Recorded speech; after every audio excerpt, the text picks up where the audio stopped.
शेतकरी बांधवांनो, तुम्ही ज्या पीक विम्याची वाट पाहत होता तो पीक विमा आता शेतकऱ्यांच्या खात्यामध्ये जमा व्हायला सुरुवात झाली आहे। थेट मुख्यमंत्री देवेंद्र फडणवीस साहेब आणि केंद्र सरकारने मिळून राज्यातील बँकेमध्ये 3178 कोटी रुपयाचा निधी वर्ग केला।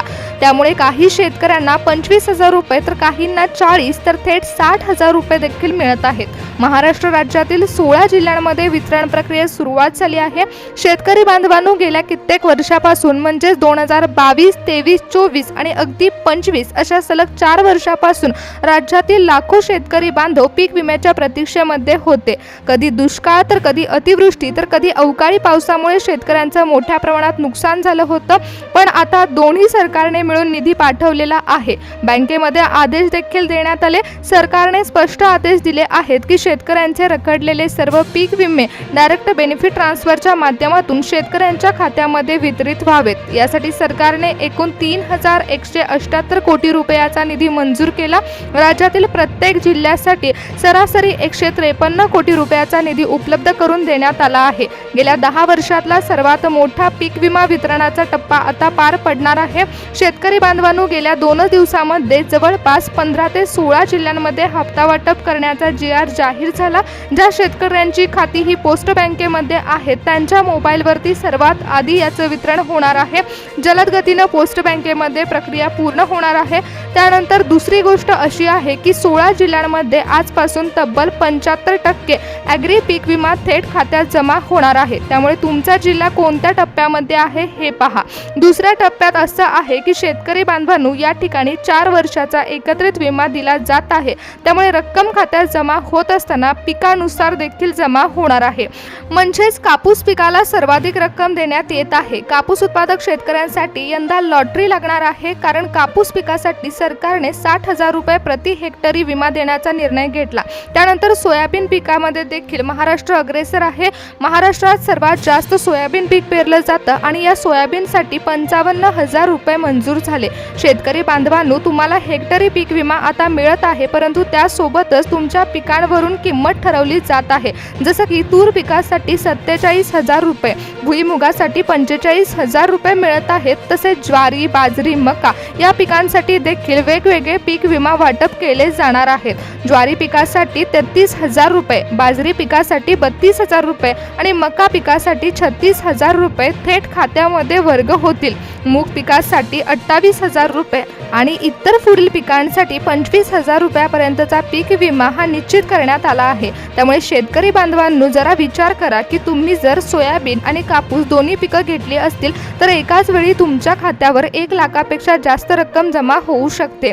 सरकारने पैसे तर मंजूर केले आहेत, परंतु त्यासाठी कडक नियम देखील लावले आहेत। त्यामुळे शेतकरी बांधवांनो, तुमच्या खात्यावर रक्कम जमा होत असताना सरकारने अटीनुसार वाटप सुरू केले। त्यामुळे अटी पूर्ण केलेल्या शेतकऱ्यांचीच नावं ही पात्र शेतकऱ्यांच्या यादीमध्ये येणार आहेत। यामध्ये महत्त्वाच्या अशा 5 अटी मुख्यमंत्री देवेंद्र फडणवीस साहेब आणि नरेंद्र मोदी साहेबांनी लागू केल्या, कारण ही मोठी रक्कम शेतकऱ्यांच्या खात्यामध्ये वर्ग करताना केंद्र सरकार आणि राज्य सरकारने 3178 कोटी रुपयाचा निधी मंजूर केला।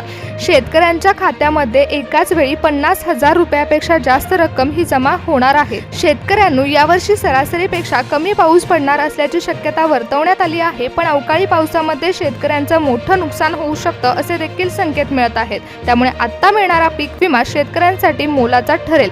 यामध्ये सरकारने पैसे खात्यात सोडताना 5 कडक अटी लावल्या आहेत आणि त्या अटीनुसारच शेतकऱ्यांची पात्रता यादी ठरवण्यात आली आहे। त्यामध्ये सर्वात पहिली अट आहे की तुमचं सरकारमान्य ओळखपत्र म्हणजेच आधार कार्ड तुमच्या बँक खात्याशी लिंक असणं अनिवार्य आहे। शेतकरी बांधवांनो, तुम्ही ग्रामीण भागामध्ये शेती करत असाल आणि तुमचा आधार कार्ड असेल तर ते आधार कार्ड तुमच्या बँक खात्याशी लिंक असायला हवं, तेव्हाच DBT मार्फत पैसे तुमच्या खात्यामध्ये सोडले जाणार आहेत। आता 50,000 पेक्षा जास्त रक्कम ही खात्यामध्ये एकाच वेळी जमा होणार आहे। त्यामुळे आधार लिंकिंग असणं अत्यंत अनिवार्य आहे। दुसरी अट, तुमचं आधार कार्ड बँकेत आणि शासकीय पोर्टलवर पूर्णपणे अपडेट असायला हवं। तिसरी अट आहे की तुमचा मोबाईल नंबर तुमच्या बँक खात्याशी आणि आधार कार्डशी लिंक असला पाहिजे, जेणेकरून पैसे जमा झाल्याचा मेसेज हा तुमच्या मोबाईलवर येईल। चौथी आणि 5वी अट, तुमचं बँक खातं ॲक्टिव्ह स्टेटस दाखवलं पाहिजे, म्हणजेच कोणत्याही अडथळ्याशिवाय पीक विम्याची रक्कम ही खात्यामध्ये जमा होईल। केंद्र सरकार आणि राज्य सरकारने मिळून निधी मंजूर केलेला आहे आणि आता हा निधी पीक विमा कंपन्यांच्या आदेशानुसार त्यानुसार शेतकऱ्यांच्या पात्रता यादीनुसार शेतकऱ्यांच्या फाईलवर स्वाक्षरी झाल्यावरती खात्यामध्ये ट्रान्सफर केला जाणार आहे। शेतकरी बांधवांनो, या अटीमध्ये पात्र ठरलेल्या शेतकऱ्यांनाच लाभ मिळणार आहे। परंतु केंद्र सरकारने आता शेतकऱ्यांच्या खात्यामध्ये पैसे सोडण्यासाठी जो निर्णय घेतला त्यासाठी राज्य सरकारने देखील पात्रता यादी बरोबरच जिल्ह्यांची देखील निवड केली। म्हणजेच आज महाराष्ट्रातील 16 जिल्ह्यांची निवड सरकारने केली आहे आणि त्याची यादी देखील आपल्याकडे आली आहे। मग जेव्हा पहिला टप्पा सुरू होणार तेव्हा या 16 जिल्ह्यांमध्ये सर्वात आधी शेतकऱ्यांना पीक विम्याच्या रकमेचा लाभ मिळणार आहे। कारण विमा कंपन्यांनी देखील देवेंद्र फडणवीस साहेबांकडून आलेल्या यादीनुसारच पैसे वर्ग करण्याचा निर्णय घेतला आहे। शेतकरी बांधवांनो, आतापर्यंत केंद्र सरकारकडून अनेक योजना शेतकऱ्यांसाठी लागू झाल्या, जसं की पीएम किसान योजनेअंतर्गत शेतकऱ्यांच्या खात्यामध्ये पैसे जमा होतात। परंतु महाराष्ट्रातील शेतकऱ्यांसाठी नरेंद्र मोदी साहेबांनी हा सर्वात मोठा निधी मंजूर केला आहे। महाराष्ट्रातील शेतकरी हा आपल्या भारताचा मोठा कणा आहे, त्यामुळे नरेंद्र मोदी साहेबांनी स्वतः निधी वर्ग केला। महाराष्ट्रातील शेतकऱ्यांसाठी ही सर्वात मोठी मदत ठरणार आहे।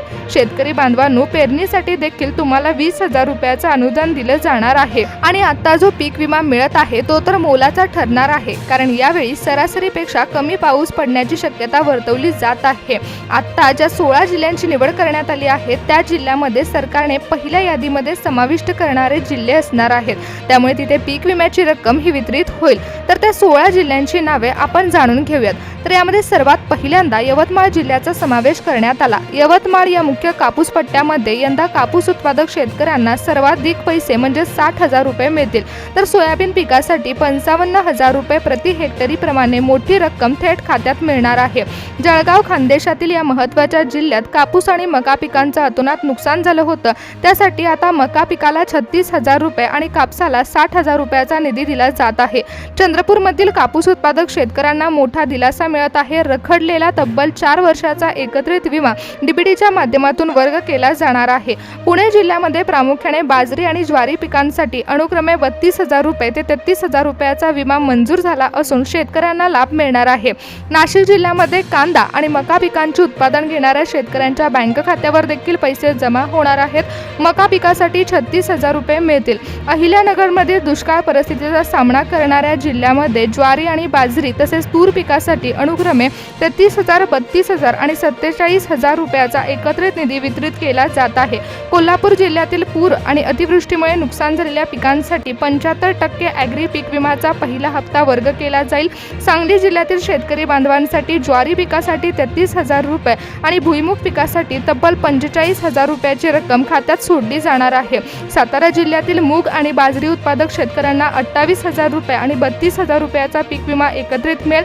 छत्रपती संभाजीनगर जिल्ह्यामध्ये शेतकऱ्यांना सोयाबीनसाठी 55,000 रुपयाची मदत ही शासनाकडून मिळणार आहे। सोयाबीनचं हक्काचं केंद्र असणाऱ्या लातूर जिल्ह्यातील शेतकरी बांधवांसाठी 55,000 रुपये प्रति हेक्टरी मंजूर झाले। धाराशिव जिल्ह्यामध्ये सततच्या दुष्काळाचा फटका बसलेल्या शेतकऱ्यांना मूग पिकासाठी 28,000 रुपये आणि इतर पिकांसाठी 25,000 रुपयाचा लाभ मिळेल। नांदेड जिल्ह्यातील कापूस उत्पादक शेतकऱ्यांना सर्वाधिक 60,000 रुपये, सोयाबीनसाठी 55,000 रुपयाचा निधी देखील उपलब्ध झाला। बीड जिल्ह्यातील सोयाबीन, मका, कापूस या तिन्ही प्रमुख पिकांचे जे पीक विमे रखडले होते ते आता खात्यात जमा होतील। परभणी जिल्ह्यातील तूर उत्पादक शेतकऱ्यांच्या खात्यामध्ये 47,000 रुपये तर ज्वारीसाठी 33,000 रुपये म्हणजेच 75% पीक विमा हा जमा होणार आहे। जालना जिल्ह्यातील मका आणि कापूस उत्पादक शेतकरी बांधवांसाठी 36,000 ते 60,000 रुपयाची रक्कम ही शेतकऱ्यांच्या खात्यावर वितरित होणार आहे।